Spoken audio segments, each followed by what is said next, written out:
हे friends, स्वागत है आप सभी का movie stock movie explain channel पे, जिस पर आज मैं रिकैप करने वाली हूँ कॉमिक बुक अडेप्टेड हाल ही में रिलीज हुआ Amazon प्राइम पर पेपर गर्ल्स की सीरीज को। तो चलिए अब आपका टाइम बिल्कुल भी ना वेस्ट करते हुए शुरू करते हैं इस रिकैप को, वो भी स्पॉइलर वार्निंग के साथ। लेकिन उससे पहले मेरी एक छोटी सी रिक्वेस्ट, वीडियो को लाइक, शेयर और चैनल को सब्सक्राइब करने की।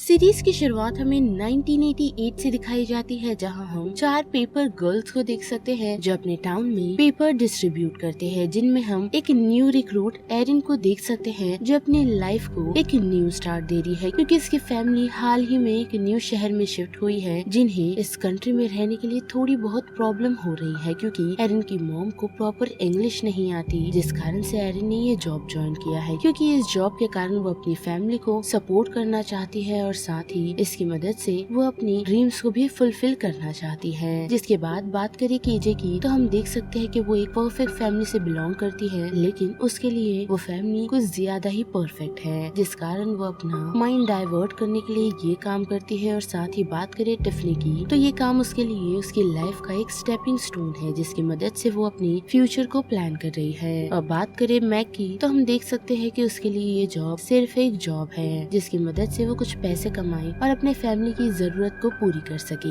साथ ही हम मैक के कैरेक्टर को भी देख सकते हैं जो एक टॉम बॉय है। जिसके बाद आए स्टोरी पर, तो हम देख सकते हैं कि एरिन का फर्स्ट डे है जॉब का और दिन है हैलोवीन के बाद का, यानी कि इस दिन को ये सभी हेल डे बुलाते हैं, क्योंकि इस दिन काफी सारे यंगस्टर्स लोगों को बुली करते हुए नजर आते हैं। और ऐसा ही हम इंसिडेंट देख सकते हैं जहाँ हम कुछ यंगस्टर्स को केजे को बुली करता हुआ देखते हैं, जिसे उस सिचुएशन से मैक बचाने के लिए पहुँचती है। और इसी दौरान वो सारी पेपर गर्ल्स एक टाइम वॉर में कैच हो जाते हैं, जिस कारण से वो सभी 2019 में ट्रांसफर हो जाते हैं, जहां उन सभी की मुलाकात एडल्ट एरिन से होती है, जिसे देख दोनों एरिन ही काफी शॉक हैं। और ये झटके से जब सभी लोग संभलते हैं, तो ये डिसाइड करते हैं कि उन्हें इस सिचुएशन से निकल अपने घर जल्द से जल्द जाना होगा, जिसमें पता नहीं अब उन सभी को कितने पापड़ बेलने पड़ेंगे। और आगे के एपिसोड्स में हम ये भी देख सकते हैं कि डेफिनेटली आप फ्यूचर में हो और अपने फ्यूचर सेल्फ को न ढूंढे, जिसमें सबसे पहले हमें मैक दिखाई जाती है जो अपने भाई को ढूंढ उसके पास चली जाती है, जहाँ जाने पर उसे ये पता चलता है कि मैक की काफी साल पहले ही मौत हो गई है, जो बात जान मैक काफी शॉक है। और इतना ही नहीं, बल्कि हम एरिन को भी देख सकते हैं जो अपने फ्यूचर सेल्फ से पूछती है कि उसकी लाइफ ठीक वैसी ही है ना जैसा उसने बचपन में सोचा था, जिसके जवाब में एडल्ट एरिन उससे यही कहती है कि नहीं, बिल्कुल भी ऐसा नहीं है, क्योंकि एरिन का रिश्ता उसकी छोटी बहन के साथ काफी बिगड़ चुका है, जिसके साथ साथ वो फाइनेंशियली भी इतनी स्ट्रॉन्ग नहीं है, और उनकी मॉम की डेथ हो गई है और उनकी मौत के दौरान उसकी बहन उसके साथ नहीं थी, जो बात जान एरिन काफी टूट गई है। साथ ही बात कर ले इस टाइम वॉर की, तो ये वॉर एसटीएफ अंडरग्राउंड और ओल्ड वॉच के बीच चल रही है। और ये वॉर इस कारण से छिड़ी है क्योंकि रिबेलियस ग्रुप अंडरग्राउंड ये सोच कर बैठा है कि वो टाइम में कैलकुलेशन के हिसाब से चेंजेस कर सकते हैं, जिस कारण कुछ बेटर चेंजेस किए जा सकते हैं। लेकिन वही बात करें ओल्ड वॉच की, तो उनका ये मानना है कि टाइम को वैसे ही चलने देना चाहिए जैसा वो चल रहा है, यानी कि वो टाइम लाइन को प्रॉपरली मेंटेन करना चाहते हैं, जो अंडरग्राउंड बिल्कुल भी नहीं चाहता।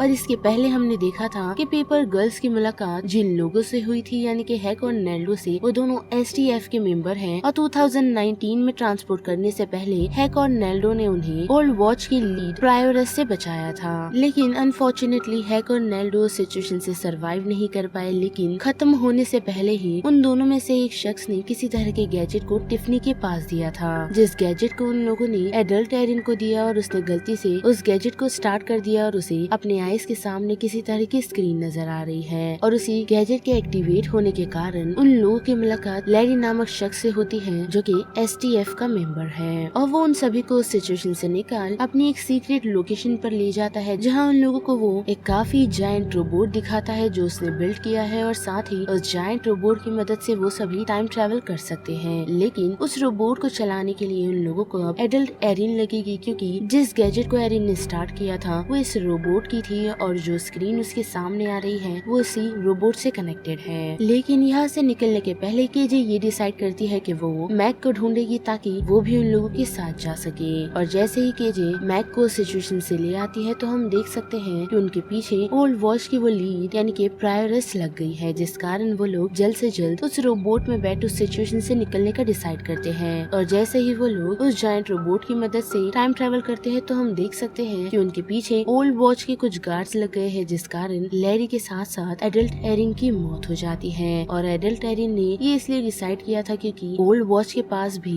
एक काफी जायंट रोबोट है जो वहाँ पर मौजूदा उन बच्चियों को मार सकता था। और जैसे ही वो सारी लड़कियाँ उस सिचुएशन से निकल आती है तो हम देख सकते हैं कि उन्हें पता चलता है कि लैरी ने उन लोगों को गलत ईयर में लैंड कर दिया है, यानी कि वो लोग 1988 में लैंड नहीं बल्कि 1999 में लैंड हुए हैं। और इस रात को सरवाइव करने के लिए केजे ये डिसाइड करती है कि वो लोग उसके घर पर जाएगी, क्योंकि इस दिन उनकी फैमिली घर पर नहीं होती, क्योंकि वो लोग इस डे को सेलिब्रेट करने के लिए कहीं बाहर जाते हैं। लेकिन वहाँ जाने के बाद उन लोगों को ये पता चलता है कि केजे की पूरी फैमिली घर पर है और वो लोग केजे के न्यूयॉर्क से वापस आने की पार्टी कर रहे हैं। लेकिन हम देख सकते हैं कि केजे बिल्कुल खुश नहीं है, क्योंकि वह उसे ये सच पता चला है कि केजे एक नॉर्मल लड़की नहीं है, क्योंकि उसने उसी पार्टी में खुद के एडल्ट सेल्फ को उसकी गर्लफ्रेंड के साथ देख लिया, जो बात उसके बिल्कुल समझ नहीं आ रही। जिसके बाद वो सभी उस सिचुएशन से निकल एरिन को शांत करते हैं, क्योंकि वो अपने फ्यूचर सेल्फ की मौत देख काफी घबरा चुकी है। लेकिन उसी के साथ वो लोग ये भी डिसाइड करते हैं कि उन लोग टिफनी को ढूंढना चाहिए, यानी कि एडल्ट टिफनी को, जो मे भी उन लोगों की मदद कर सकती है। और उससे मिलने के बाद हम देख सकते हैं कि वो उन लोगों की मदद भी करती है और साथ ही उन्हें रहने की जगह भी देती है, जहाँ एडल्ट टिफनी और यंगर टिफनी मिलकर लैरी के दिए हुए लेजर को डिकोड करने की कोशिश करते हैं, जिस कारण उन दोनों को ये समझ आता है कि वो लोग ये टाइम ट्रेवलिंग लगभग 7 साल तक नहीं कर सकते, जिस कारण मैक काफी अपसेट है और वो केजे को उसकी मौत के बारे में सच बता देता है कि उसकी मौत 4 साल में हो जाएगी, क्योंकि उसे ब्रेन कैंसर है। जो बात सुन केजे काफी शॉक है। साथ ही हम देख सकते हैं कि टिफनी को ये पता चला है कि वो एडॉप्टेड है, और साथ ही ये भी कि जो उसने ख्वाब देखा था वो ख्वाब पर अब टिफनी नहीं चल रही है, जिस कारण टिफनी थोड़ी अपसेट भी होती है। लेकिन हम देख सकते हैं कि वो एडल्ट टिफनी उसे समझाने में कामयाब भी होती है, क्योंकि उसने 2019 में ये तो देख लिया था कि टिफनी ने एक काफी अच्छा इंस्टीट्यूट खुद के नाम का खोला है, जिस कारण वो यंगर टिफनी शांत हो जाती है। और साथ ही हम देख सकते हैं कि उन लोगों की मुलाकात 1999 के लैरी के वर्जन से होती है, जिसे जाकर वो लोग 2019 के लैरी की वही लेजर दिखाते हैं, जिसे देख लैरी काफी कंफ्यूज है। और यंगर टिफनी इसी होप में उसके पास गई है कि मे बी ये लैरी उन लोगों की मदद कर सकता है 1988 में वापस जाने के लिए। लेकिन ऐसा कुछ भी नहीं होता, क्योंकि हम लैरी के फार्म की सिचुएशन पर हम प्रायरस को देख सकते हैं, जो ग्रैंडफादर के साथ पहुंची है, जो ओल्ड वॉच का हेड ऑथराइजर है। और ग्रैंडफादर उस सिचुएशन में पहुंचकर सबसे पहले 1999 के लैरी को मारता है, वो भी अपने पेट डायनासोर टेराडेक्टल की मदद से।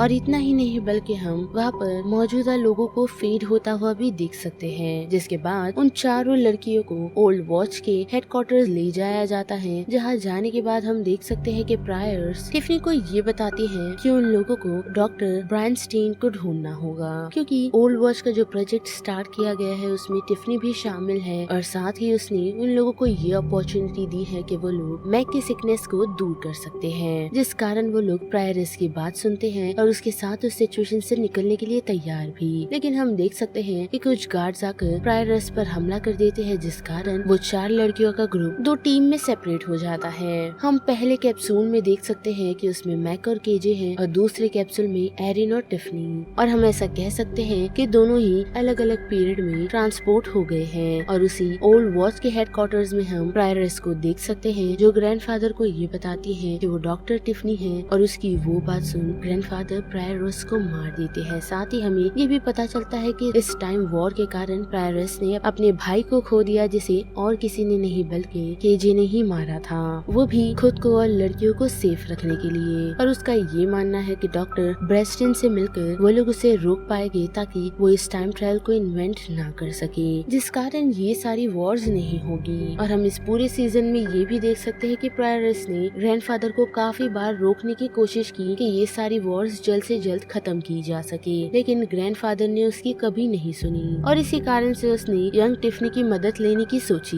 लेकिन जैसा कि हम सभी ने देखा कि मे बी उसने टिफनी और एरिन को 60s और 70s के टाइम में भेज दिया है। अब बात करें मैक और केजे की, तो हमें नहीं बताया गया कि उन दोनों को प्रायरस ने किस ईयर में भेजा है, लेकिन हमें इतना पता है कि प्रायरस उन लोगों को फ्यूचर में भेजना चाहती थी ताकि वो लोग डॉक्टर ब्रेनस्टेन और टिफनी के माइंडसेट को बदल सके, टाइम ट्रैवलिंग इन्वेंट करने से रोक सके। तो मे बी हम नेक्स्ट सीजन में देख सकते हैं कि उस ईयर में मैक और केजे पहुंच चुके हैं, जो दोनों ही मिलकर मे बी इस टाइम ट्रैवलिंग को इन्वेंट करने से रोक सकते हैं। और साथ ही ऐसा भी हो सकता है कि केजे और मैक दोनों ही मिलकर मैक की बीमारी का इलाज ढूंढ लेंगे, क्योंकि 2019 में मैक के भाई ने उसे ये बताया था कि अभी तक उन लोगों के पास प्रॉपर उसकी बीमारी का इलाज नहीं है, जिस कारण में भी वो लोग 2019 से और ज्यादा आगे लैंड हुए हो, जो चीज अभी तक कंफर्म नहीं है। तो यहाँ पर पेपर गर्ल का ये रिकैप और छोटा सा एंडिंग एक्सप्लेन का ये वीडियो खत्म होता है, जिस बारे में आप सभी की क्या राय बनती है उसे लेकर आप मुझे कमेंट सेक्शन में बता सकते हो। साथ ही अगर वीडियो आपको पसंद आया तो वीडियो को लाइक, शेयर और चैनल को सब्सक्राइब करना मत भूलिएगा। बाकी मैं मिलूंगी आपको फिर किसी मूवीज या सीरीज के रिकैप के साथ। तब तक के लिए आप movie stock movie explain channel के बाकी वीडियोस को एंजॉय कीजिए। Till then bye.